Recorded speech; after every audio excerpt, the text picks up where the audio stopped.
in a age where I can get 2-day shipping from Amazon. I can get anything delivered. And so to be in a situation, watch the people you care about be in a situation where they can die from dehydration, where they could starve,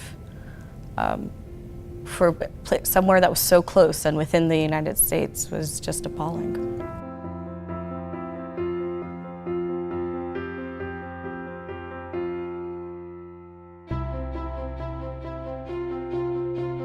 Last fall, like any Puerto Rican living in the States, I was horrified by the impact Hurricane Maria had on my home, and then even more appalled by the man-made catastrophe that was ensuing shortly after. It was really hard to get in touch with people. I had friends who went for almost a month without hearing from their family, whether knowing anyone was okay or not. And the messages we did have come through were just horrifying. I would hear from my high school teachers saying that crime was skyrocketing, that people were looting, that it was a struggle to find any water. And so it was really shocking for that to happen in my home and community. So my uncle still works for American Airlines in the finance department. And American Airlines was allowing its employees to send a box up to 150 pounds and a generator a day through its cargo planes. That was the only way anyone had heard of getting anything to the island. We didn't know when it was going to get there, but it was the best chance we had.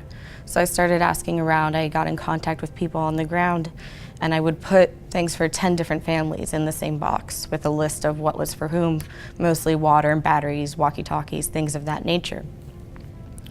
And one of the boxes was for a friend of mine who has family down there, and her aunt died from dehydration before the box got there.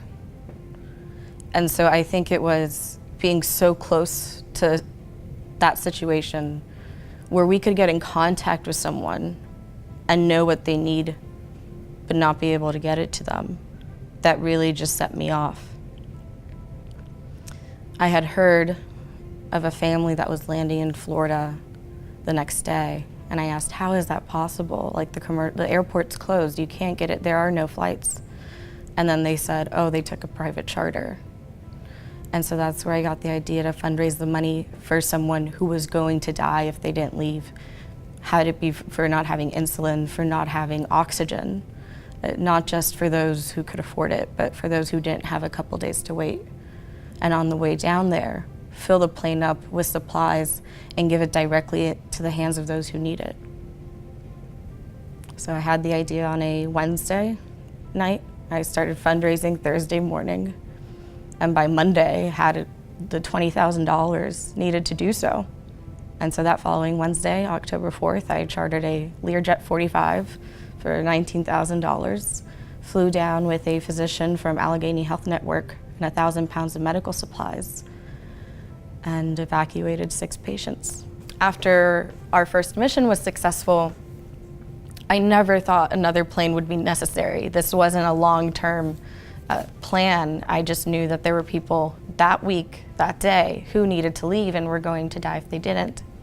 And I was really surprised when after that flight, the situation hadn't gotten better, it had only gotten more dire. And it was obvious that another plane was needed.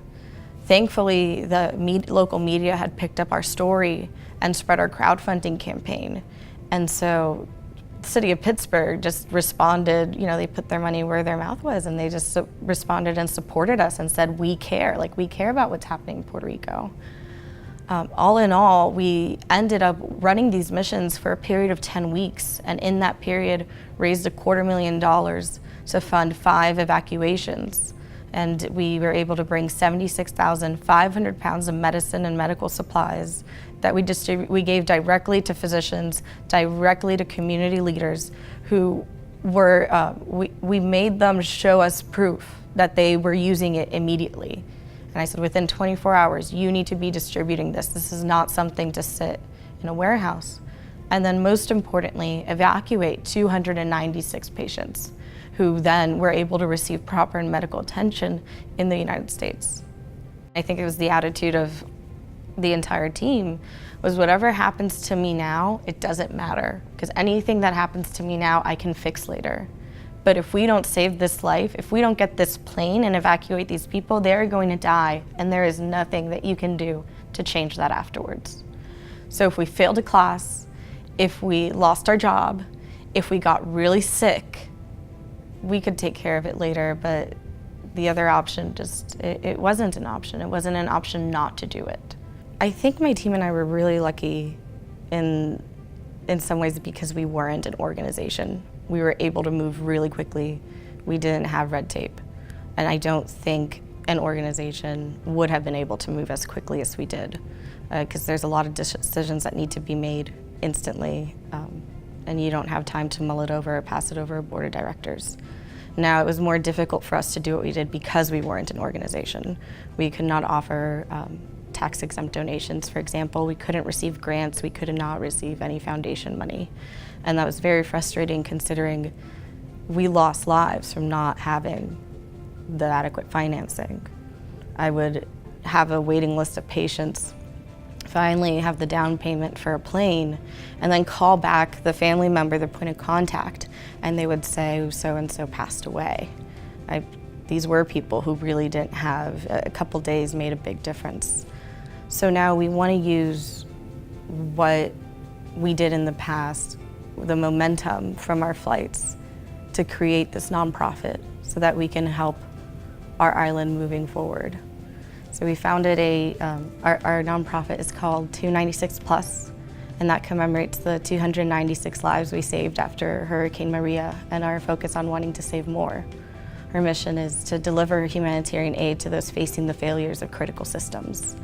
So that leaves it really wide open. It might not always be medical, but the point is, in our society, there's a lot of cracks and people fall through them.